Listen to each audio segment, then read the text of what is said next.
Oke, jadi materi kita hari ini Bapak Ibu ya, seperti yang kita dibuat di apa di ini di apa yang saya klik ini, apakah bisa Anda lihat nih? Yang saya klik, yang saya pindah-pindahin ini, saya klik Bisa, sana, klik Kak. sini, bisa ya? Bisa. Oke, baik ya. Oke ya.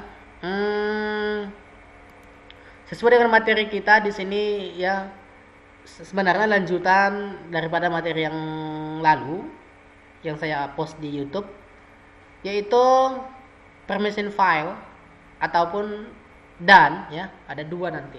Instalasi aplikasi melalui terminal sebenarnya. Melalui terminal, melalui Ubuntu software juga nanti cara mendownload software dari terminal. Nanti kita install secara offline ya. Itu dia. Yang pertama yang mau saya jelaskan yaitu yang ini ya, apa namanya? Install apa namanya? Permission file ya. Ini saya buat dulu contohnya. Exit, clear. Saya buat dulu sini contohnya, misalnya ls apa isinya nih. Oke, di sini saya hapus dulu yang ini. rm -rf google ls, kemudian clear. Baik, saya coba masuk buat sebuah apa, buat directory mkdir, misalnya mkdir yptn ubd misalnya, kemudian cd yptn ubd. Nah, kemudian saya buat sebuah folder, sebuah file di dalamnya, misalnya nano ya, data rahasia misalnya saya buat sini nama yayasan, kemudian alamat, kemudian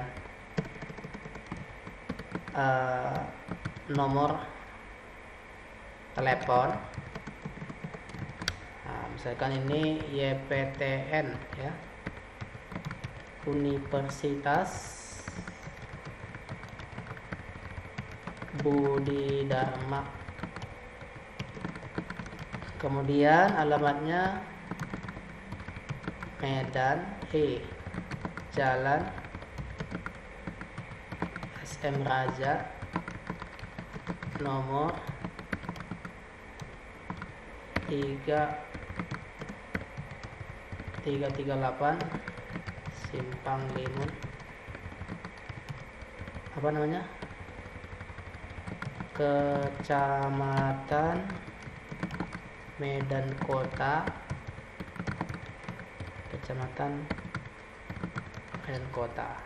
nomor telepon 99999, misalnya apa namanya, rekening bank ya kan, harta apa namanya, inilah datanya. Kemudian ini saya simpan dulu, simpan, Ctrl O.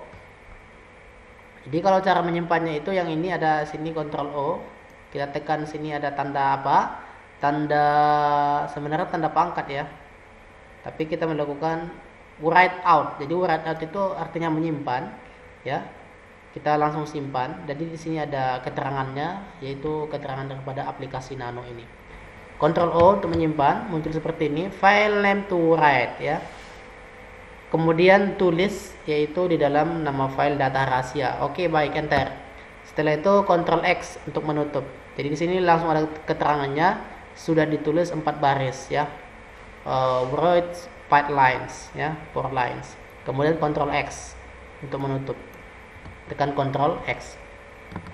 Kemudian ya, yang menarik itu adalah ls minus l data rahasia. Jadi ls itu adalah untuk memunculkan apa-apa saja yang ada di dalam directory YPTN UBD. Ada nanti data rahasia, ini sudah pasti ada ya. Tetapi ketika kita menuliskan minus l, maka nanti dia akan memunculkan permission filenya, jenis permission filenya. Saya enter, kemudian ini yang dimunculkan ya. Coba Anda lihat di sini ya. Di sini yang pertama airway ya. Kemudian di sini airway, kemudian ini Nah, yang pertama ini adalah untuk owner ya. Yang pertama ini adalah untuk owner. Misalnya saya buat di sini dulu di bagian office ya, untuk keterangannya. Sebenarnya kalau dilihat di Google sih lebih jelas lagi ya. Misalnya saya buka di Google google.com, kemudian permission file Linux. Nah, misalnya seperti ini. Nah, ini dia.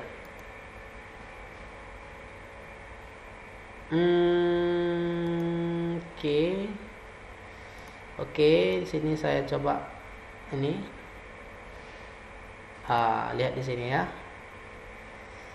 Mungkin mana lebih cocok nih. Ini lain ini. Ini dia. Oke. Mungkin bisa Anda lihat ini ya. Ini. Nanti yang pertama di sini ls-file, ini adalah filenya. Kemudian yang pertama itu adalah file TV, yang sebelah pinggir itu minus. Kemudian di sini nanti ada tiga karakter ya, R, W, kemudian ini ada minus. Jadi ini sebenarnya ada, kalau misalnya ada izinnya, yaitu sebagai X ya, berarti RWX. Kalau terus di sini semua RWX. Jadi R itu adalah readable, dapat dibaca, kemudian dapat ditulis, kemudian dapat dieksekusi, kemudian ini tidak dapat dieksekusi, tidak dapat ditulis, tidak dapat dilihat. Artinya apa? Denied ya, tidak diizinkan ya. Kemudian yang kuning ini adalah owner, pemilik ya. Kemudian yang bagian yang kedua ini, tiga karakter yang kedua ini adalah group. Kemudian tiga karakter yang ini adalah other. Masing-masing adalah semua pengguna gitu ya. Artinya apa? Tidak semua pengguna itu dapat melakukan, misalnya dia melakukan penghapusan, perubahan file ya. Dia melakukan pengeditan file ataupun katakanlah tadi writable ya. Mungkin itulah ya di setiap pengguna itu kan ada namanya hak akses. Nah, jadi setiap di cut ya. Jangan semua bisa menghapus menghapus ataupun merubah isi file itu. Ya sama juga halnya misalnya kayak kita gitu ya. Kita pun misalnya pengguna Android kita ya kan, kita sendiri penggunanya. Kadang-kala ya, kalau kita sebagai user di laptop kita lah misalnya, kita buat sebuah pengguna misalnya untuk user pertama, user kedua, user ketiga. Ketika Anda membuat pengguna yang ketiga ya, file-filemu misalnya file-file utamamu itu tidak bisa diaksesnya semua. Jadi misalkan di Windows Anda buat Windows ya, kemudian ada file Anda simpan di D ya, kemudian Anda memberikan akses yang berbeda, maka pengguna-pengguna itu tidak bisa melakukan hal yang sama ataupun hal yang serupa sesuai ataupun dengan yang Anda lakukan. Jadi kalau misalnya kita administrator itu ataupun pemilik itu seharusnya memiliki hak akses penuh ya. Jadi dalam hal ini sistem operasi Ubuntu pun mengelola sistem operasi Linux ini juga membuat sedemikian rupa supaya lebih nyaman ataupun supaya lebih aman. Bagaimana prakteknya? Prakteknya seperti ini. Misalnya adalah RWX ya. Jadi kalau misalnya R itu sebenarnya kalau kita lihat di sini ya, R itu sebenarnya nilainya itu adalah, misalnya saya buat di sini dulu R ya. R itu sama dengan kan tadi read ya, bisa dibaca sama dengan ini nilainya itu adalah 4 ya, nilainya adalah 4. Kemudian write itu adalah sama dengan 2. Kemudian eksekusi ya, eksekusi adalah execute ya adalah 1. Maka kalau misalnya dia penuh aksesnya ya, sebuah file itu misalnya adalah sini adalah kita buat misalnya RWX. Nah, ini penuh nih. Misalnya seperti ini kita buat, kemudian R, kemudian seperti ini, kemudian R, kemudian nah kalau seperti ini berarti nilainya ini bisa kita anggap nilainya ini adalah misalnya RWX, berarti semua dia mendapatkan penuh. Jadi kalau yang RWX ini adalah sebagai misalnya sebagai apa namanya? Ini adalah sebagai pengguna owner ya, sebagai owner. Kemudian yang ini adalah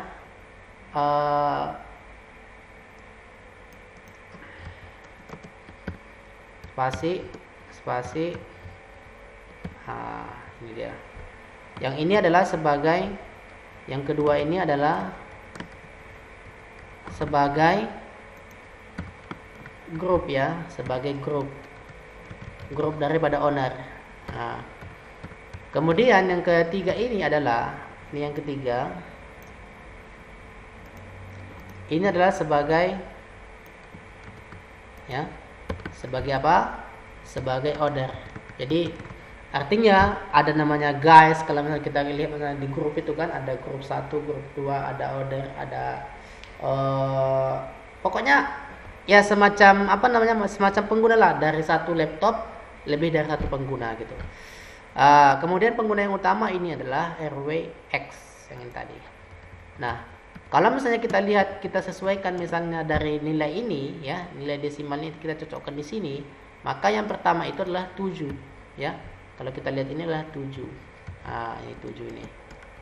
Kemudian kalau kita misalnya lihat yang tengah ini ataupun grup ini adalah 4 ya. Kemudian yang ini adalah berapa? Ini adalah 4. Sama. Maka di sini rumusnya adalah 744. Nah, ketika kita ingin membuat sebuah file yang intinya seperti ini, maka kita misalnya filenya adalah kita masukkan namanya perintah chmod ya kan, 744 seperti ini. Misalnya nama filenya adalah data rahasia. Maka nanti setelah kita lakukan, kita enter nanti. Setelah itu enter, maka nanti akan berubah seperti ini, yaitu izin aksesnya. Coba kita praktekkan di sini ya. Misalnya ls-l ya, ini dia tadi. Sekarang ini kita hapus x-nya. Jadi ini kita penuhkan nanti, jadi ada x-nya sini. Oke, prakteknya adalah seperti ini. Chmod. Jadi kalau chmod itu Anda melihat perintahnya sini ya, man chmod. Jadi di sini bisa kita lihat sinopsisnya seperti ini dia. Chmod change file mode bits ya. Artinya untuk merubah ya, melakukan perubahan tipe bits ya. Bagaimana modelnya ya. Jadi bitnya itu nanti nilai bitnya yang kita ubah nanti. Aksesnya gitu ya. Ini keterangannya. Kemudian prakteknya coba saya praktekkan sini. Nama filenya tadi adalah ini dia. Ini nama filenya data rahasia. Kemudian kita lakukan chmod ya. Misalnya 7 untuk membuat sebuah seperti ini ya. Kita butuh perintah yang ini 744. Berarti 744 nama filenya apa? Yaitu yang ini data rahasia. Kita langsung tekan tombol D, kemudian kita tekan tab. Kemudian enter. Kemudian kita lihat ls-l. Maka sekarang sudah berubah menjadi RWX ya. Ini untuk owner, pemilik. Kemudian ini untuk grup, kemudian ini untuk order ya. Nah, itu dia. Kemudian bagaimana kalau misalnya ini kita hapus semua? R-nya kita hapus semua. Jadi yang akses itu hanya si grup nggak bisa melihat, si ini pun dia tidak bisa melihat, si order yang bisa itu adalah cuma pengguna utama ataupun pemilik. Caranya adalah berarti kita kan merubah nilainya lagi kan. Chmod berarti 7 nilainya berapa? 700 ya. Ya, 700 ya. Kemudian data rahasia ls-l. Seperti ini dia. Jadi sekarang terhapus semua. Nah, artinya tidak diizinkan. Jadi kalau misalnya seperti ini denied ya, tidak diizinkan. Kemudian bagaimana kalau misalnya kita pengen itu ya mereka cuman mengeksekusi saja yang dua pengguna ini, berarti rumusnya adalah chmod 7 ya kan 11. Kenapa 11? Karena x itu nilainya adalah 1. Oke. data rahasia. Nah, clear dulu, kemudian ls-l, maka seperti ini dia. Ya. Oke, baik. Mungkin ini adalah untuk tipe untuk permission file. Nanti silakan nanti Anda membuatnya, ya, membuat perubahan-perubahan di dalam hak akses file. Kemudian selanjutnya adalah saya ingin melakukan sebuah sebuah install, ya, melakukan penginstalan melalui terminal, ya, melakukan penginstalan aplikasi melalui terminal. Sebelum kita melakukan instalasi software, ya, sebelum kita melakukan instalasi software, terlebih dahulu kita masuk ke ini saya keluar dulu, exit, cd, kemudian kita masuk dulu ke super user, ya, sudo su, ya, sudo su. Nah, kalau kita lihat di sini ada sudo, ya, man sudo. Apa itu man sudo? Sudo edit execute a command as another user, ya. Jadi di sini kita bisa melakukan perintah untuk perintah untuk masuk ke administrator penuh gitu, ya, atau full admin, ya. Caranya untuk masuk ke full admin yaitu sudo su. Nah, itu perintahnya. Supaya nanti kita bisa melakukan instalasi aplikasi-aplikasi tambahan di Ubuntu kita ini, ya. Sudo su, masukkan passwordnya. Perlu Anda ketahui ketika kita memasukkan password, dia tidak akan terlihat stringnya, ya. Kemudian kita enter. Maka perbedaannya sebelum Anda masuk sebagai root, sebagai super user, ya, kita seperti ini simbolnya, artinya masih dalam hal yang user biasa, ya, yaitu belum hak akses penuh. Ketika kita sudah masuk super user, tulisannya berubah menjadi putih semua. Nah, itu dia. Kalau ini kan belum nih. Kemudian kalau misalnya kita lihat di sini ada tanda pagar. Tanda pagar ini di sini masih $. Jadi kalau tanda pagar hashtag betul, artinya apa? Dia sebagai root, ya. Sebagai root betul dia. Pengguna mempunyai hak akses yang sangat penuh terhadap sistem yang digunakan. Owner lah, ya, owner, betul-betul pemilik gitu. Oke, sekarang saya PWD itu adalah print working directory, ya. Clear PWD, print working directory, yaitu kita mencetak di directory mana kita sekarang lagi bekerja, di directory root, ya. Nah, sekarang begini, kalau aplikasi itu sebenarnya terpasang di sini, ya. Kalau misalnya kita lihat di sini apt, ya, installed list. Sebenarnya perintahnya apt installed list ini untuk memperlihatkan kepada kita, ya, memperlihatkan kita inilah aplikasi-aplikasi yang terpasang di sistem operasi Ubuntu ini, ya. Jadi sangat banyak fitur-fiturnya. Jadi kalau misalnya kita ingin melihat secara misalnya seperti table, ya. Oke, saya keluar dulu. Dia selalu di bagian apt. Misalnya saya masuk ke sini dpkgi dpkg -l, ya. Iya, dpkg -l, ya. Jadi ini sebenarnya juga aplikasi-aplikasi yang terinstall di dalam sini, ya. Fitur-fiturnya. Nah, kalau kita lihat di sini, lengkap di sini ada versinya, ya, ada arsitekturnya, ya. Artinya arsitektur aplikasi itu terpasang di arsitektur 64 bit. Kemudian kalau misalnya kita lihat di sini, inilah aja, banyak, ya. Saya quit dulu, kemudian saya clear. Itu dia. Jadi dia berada di mana? Di apt. Misalnya saya ingin melihat locate, ya. Where is misalnya virtualbox JNS3 lah, JNS3. Maka where JNS3 itu berada di user db JNS3 user share JNS3, ya, aplikasinya. Kemudian bisa sih, ya, di apt. Jadi sebenarnya yang paling pertama itu ketika kita melakukan melakukan install, aplikasi tambahan di sistem operasi Ubuntu kita, ya, kita harus melakukan namanya update, ya. Update apa? Update sistem kita ini, ya. Caranya salah satunya adalah apt-nya, ya. Kita masuk dulu ke apt-nya. Nano etc apt kemudian source list. Nah, di sini ketika kita lakukan enter, ya, maka kita akan diarahkan ke sebuah alamat-alamat di mana alamat ini adalah sebuah gudang server ataupun gudang software yang sudah disediakan beberapa instansi. Misalnya di bagian di Universitas Indonesia.ac.id. Mereka menyediakan server yang besar, ya. Artinya mereka menyimpan sebuah aplikasi-aplikasi yang berhubungan dengan sistem operasi ini, ya. Kemudian nanti semua klien, jadi saya hal ini adalah sebagai kliennya gitu ya.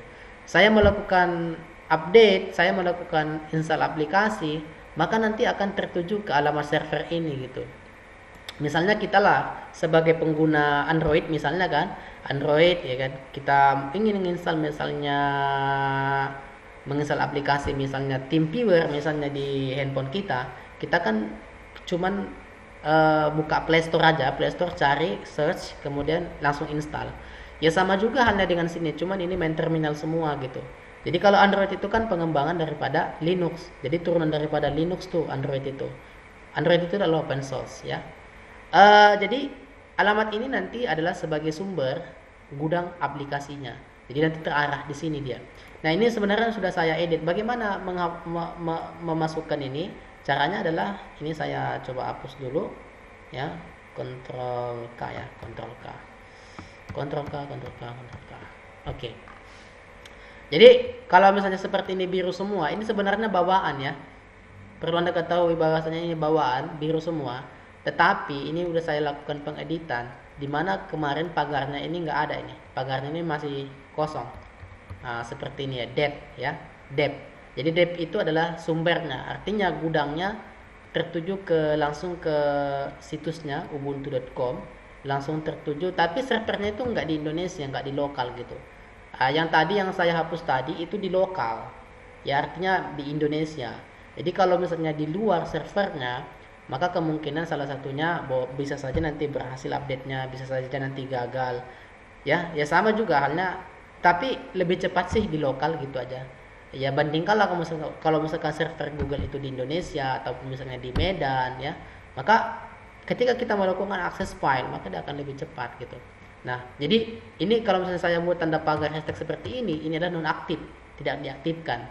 Artinya apa? Tidak dieksekusi, ya, nggak bisa dieksekusi. Saya nonaktifkan ataupun disablekan. Sekarang saya simpan dulu, Ctrl O, kemudian Enter, kemudian Exit. Ya, sekarang saya lihat lagi, benar sudah tersimpan, ya, ada perubahan. Tadi udah saya hilangin, yaitu alamat repository lokal tadi. Jadi ini kita adalah untuk alamat repository yang kita akan ubah ya. Sekarang saya googling dulu. Kita cari di sini misalnya kata kuncinya adalah alamat repository. Nah, gitu aja nanti alamat repository. Lihat dulu versinya, versi berapa. Jadi kalau misalnya kita ingin melihat versinya ya, kita ketikkan sini apa? LSB release A -A. LSB release A. Jadi ternyata ya rilisnya inilah 2020. Artinya tahun 2020 bulan 4 ini dirilis. Sistem operasi Ubuntu ini dirilis. Jadi ini masih sangat mudah sekali, ya sistem operasi ini. Artinya belum lama dirilis ya, tahun ini. Tepatnya bulan 4. Kemudian kode namanya adalah vokal kalau kita lihat. Jadi setiap rilisnya tahunnya berbeda, namanya pun sudah berbeda pasti. Kemudian kita sesuaikan dengan pencarian yang ini. Artinya apa? Ya terstruktur sebenarnya, objektif ya. Kalau misalkan yang 1604 cari. Jadi saya kalau misalkan 2004 alamat repository lokal Ubuntu 2004. Seperti ini kita searching. Oke, kita searching, kemudian semua ya, jangan gambar. Ini dia. Misalnya kita cari di sini seperti nanti tampilannya. Nah, di sini pun sudah ada. Jadi di sini ada keterangannya. Jadi repository lokal Ubuntu ini, berikut daftar repository. Jadi disesuaikan ketika kita misalnya menggunakan sistem operasi Linux, salah satu distro daripada Linux ini adalah Ubuntu, maka kita sesuaikan dengan versinya, rilisnya ya. Misalnya tadi ini yang saya download tadi, yang saya kopikan, bisa juga nanti ke sini.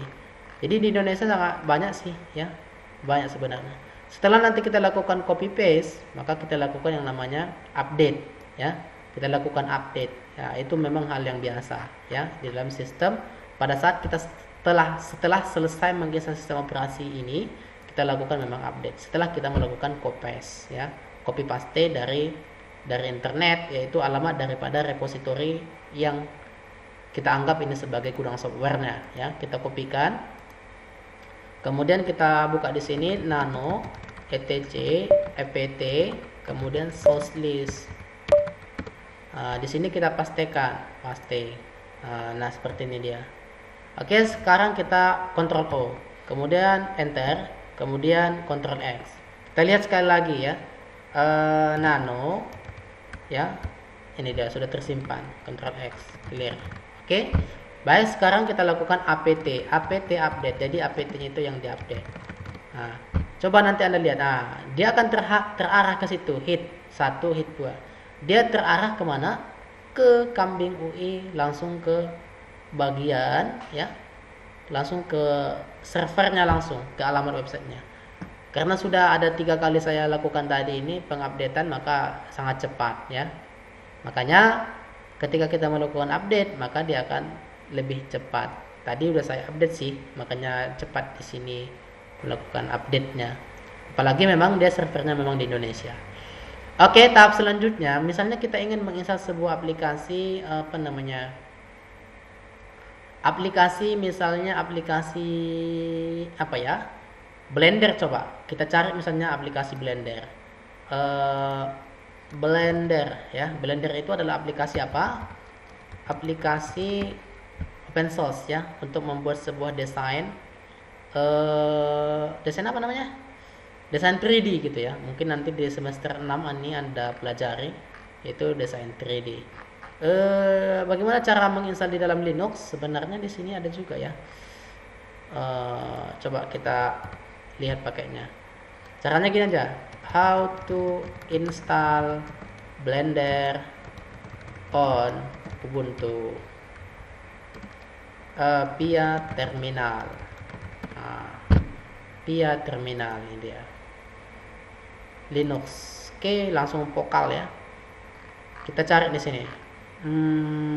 Ini dia langsung ada. Step 1 katanya install Blender Classic. Step 2 Blender. Nah, gini aja. Ini aja kita kopikan berarti. Atau kita ketikkan ya. Kita ketikkan seperti ini. Kita geser dulu. Jadi kalau sebenarnya copy paste aja sih, lebih enak. Ini misalnya. Snap ya, snap install Blender Classic. Gak usah pakai sudo ya. Kita langsung kopikan sini, paste, enter. Nah, kemudian kita lihat apakah ada efeknya. Blender R available. Ini lagi download dia, lagi mendownload ya, lagi mendownload. Ini dia lagi download nih. Oke. Terus jadi cara menginstal ya macam-macam sih ya. Langsung apt pun bisa ataupun menggunakan software ya. Di sini ada juga software, nanti itu juga tahap selanjutnya. Tapi kita lanjut terus menggunakan terminalnya. Oke. Blender ini kayaknya besar juga kapasitasnya ya. Oke, baik. Sambil kita tunggu, salah satunya kita buka dulu aplikasi, misalnya itu cara untuk menginstal secara menggunakan terminal ya. Kita buka aplikasi misalnya Ubuntu Software. Nah, Ubuntu Software ini misalnya di sini kan udah ada snapnya tadi, makanya kita langsung install aja seperti ini. Ini dia Blender ya. Misalnya kita ingin menginstal apa sih aplikasi-aplikasi yang menurut Anda sangat bagus di di Ubuntu ini. iya kita langsung buka Ubuntu Software aja misalnya. Misalnya kita untuk melakukan add and design, aplikasi untuk melakukan desain ya sangat banyak ya. Misalnya devices in IoT, misalnya Internet of Things, itu perangkat dan Internet of Things. Bisa juga kita lihat apa sih aplikasi-aplikasi yang digunakan sini nantinya. Nanti di sini ya sama kayak Play Store, misalkan di handphone gitu ya, klik ya kan buka Play Store kemudian install. Nah, sama juga tadi di sini kayak Blender tadi untuk apa namanya untuk desain ya. Jadi cara menginstalnya di dalam sistem operasi ini sangat banyak sih. Nah, kemudian ada lagi misalnya kita ingin menginstal aplikasi secara offline ya. Ini mungkin secara online gitu. Ini misalnya kita ingin menginstal Google Chrome ya. Misalnya kita ingin menginstal Google Chrome ini, pertama sekali memang kita harus download dulu. Jadi nanti kita download softwarenya, dia nanti istilahnya pakai Deb. Nah, ekstensinya nanti Deb ya, Debian ya. Debian itu kan atoknya apa namanya? Atoknya Ubuntu ya. Jadi kalau misalnya kita ingin menginstal software Google Chrome, misalnya kita nggak punya apa namanya laptop kita misalnya nggak connect internet, tetapi ingat ya aplikasinya apa Ubuntu kita itu memang udah pernah kita update, iya kan? Sebelumnya sudah kita pernah update. Tetapi kita ingin menginstal aplikasi-aplikasi tambahan secara offline misalnya kita ingin menginstal ini, misalnya kita ingin install Google Chrome, ya. Itu pun sesuai dengan versinya, lihat versinya juga, ya. Misalnya saya buka di sini Google, kemudian saya coba di sini buka. Oke, install apa namanya download download Google Chrome 2004. Di mana caranya? Misalnya nih kita buka websitenya. Caranya nanti dia pakai widget, jadi kita langsung mendownload dari terminal itu melakukan widget ya. Blender Foundation, langsung kita tuliskan aja Blender. Udah siap mungkin tadi diinstal Blender. Oke, mkdir installed ya, from Blender Foundation, Blender Foundation installed, root Blender, mkdir. Oke. Di sini sudah ready. Ketika kita tuliskan sini Blender, kan tadi kita langsung snap dia tadi, maka otomatis dia terinstall dan bisa langsung kita gunakan. Itu kalau menggunakan terminal. Nah, ini dia aplikasi Blendernya, ini dia. Kalau Anda lihat ini dia aplikasi Blender ya. Dimana aplikasi ini adalah membuat sebuah desain 3 dimensi ya. Ini nanti Anda pelajari di semester 6 ya, 3D ya, mata kuliah 3 dimensi. Nah, begitulah cara menginstalnya secara menggunakan terminal. Bisa juga langsung saja kalau misalnya kita butuh aplikasi, misalnya yang berbasis open source ya. Kalau misalnya kita butuh aplikasi, kita langsung buka, lihat aja situsnya, situs resminya gitu. Bagaimana cara menginstalnya. Pokoknya gitu aja. How to install. Bagaimana cara menginstal. Tapi memang dia lebih nyaman ketika kita akses dia di situs luar negeri. Makanya kita buat kata bahasa Inggris awalnya, how to install. Jadi supaya tidak berlama-lama. Tapi kalau misalnya Anda install menggunakan mencari kata kunci bagaimana cara menginstal Blender di Ubuntu, bisa saja nanti Anda buat seperti itu ya. Kemudian lihat nanti bahasa terminalnya ya. Itu nanti yang kita copy paste. Nah, kemudian kita pengen kita pengen menginstal Google Chrome misalnya melalui offline gitu. Terlebih dahulu memang Anda harus menginstalnya, harus mendownloadnya. Seperti yang ini misalnya, ini install Google Chrome di Ubuntu 204 ini ya. Chrome bukan browser open source dan tidak termasuk dalam repositori Ubuntu. Dia nggak open source nih, Chrome itu adalah buatan Google. Yang open source itu adalah Google Mozilla Firefox. Itu open source ya. Kemudian kalau kita ingin menginstal ini ya kita langsung aja gunakan widget. Jadi widget ini adalah kemudian untuk mengunduh paket Deb. Ini dia paket Debian sebenarnya ya. Ini kita kopikan aja langsung. Kopikan. Kemudian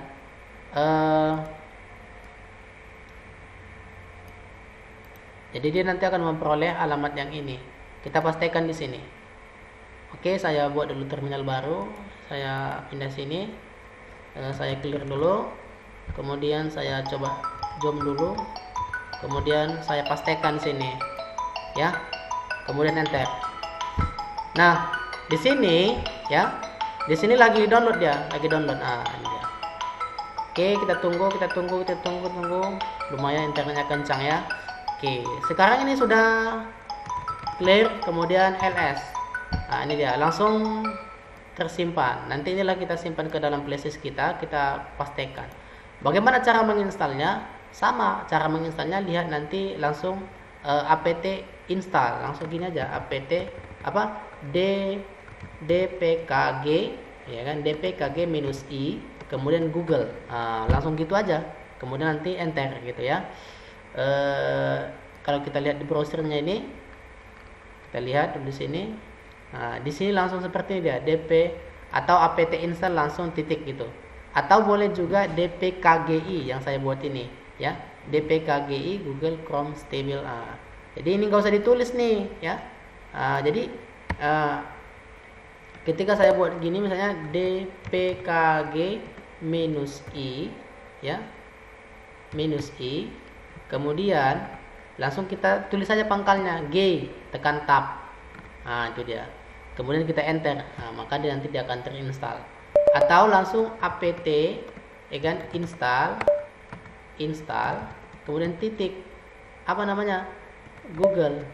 Coba kita lihat di sini, apt install. Apt install aja karena kita kan sudah apt install, kemudian titik seperti ini Google, untuk mengambil packnya. Jadi dua versi seperti ini misalnya. Oke, karena sudah saya install memang di Google Chrome, saya memang lagi menggunakan ini tadi ya. Kalau saya install nanti maka nanti crash ya. Oke, baik, selanjutnya itu adalah untuk cara menginstal aplikasi secara offline ya. Pertama tadi kita melakukan permission file, yang kedua tadi kita melakukan pengaturan repository ya, alamat gudang softwarenya di internet. Kemudian kita menginstal aplikasi Blender tadi ya, aplikasi yang ini. Kemudian juga kita melakukan Ubuntu software ya. Ubuntu software itu ya mungkin Anda sudah ngerti lah ya, buka Ubuntu software, ketikkan aplikasi yang Anda butuhkan. Kemudian yang terakhir adalah kita mendownload melalui terminal, kemudian kita nanti langsung bisa simpan ke flashdisk, kita install untuk selanjutnya, untuk keperluan selanjutnya. Oke, baik Bapak Ibu, ada yang mau ditanyakan? Ada, Pak. Ya, silakan.